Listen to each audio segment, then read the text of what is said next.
और इस प्रकार कुटच केवल जीता ही नहीं बल्कि बड़े शान से जीता है। और कुटच के इसी विशेषता को द्विवेदी जी ने बताया है कि हमें स्वीकार करना है। जिंदगी को एक तपस्या की तरह जीना चाहिए, ऐसी ही प्रेरणा हमें कुटच से लेनी चाहिए।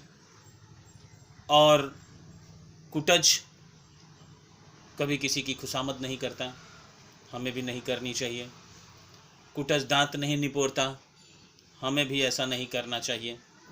और दूसरे के द्वार पर भीख नहीं मांगता,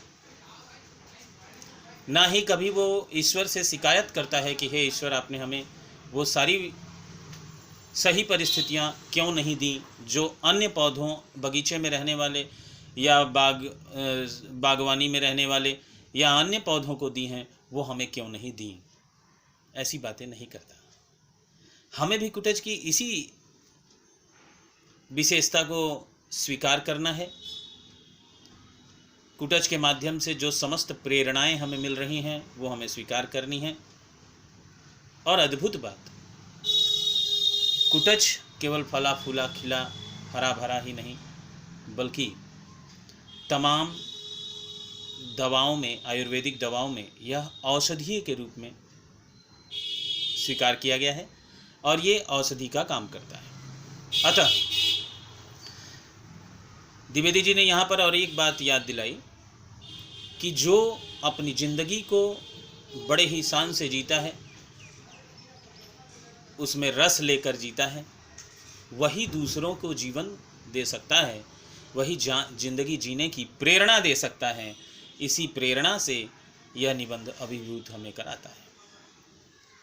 आज हम सब कुटच निबंध के इस छोटे संक्षिप्त परिचय को देखें, सुने और अब ज़रूरत है कि आप सभी बैठकर अपने किताबों की एक एक लाइनों को पढ़ें।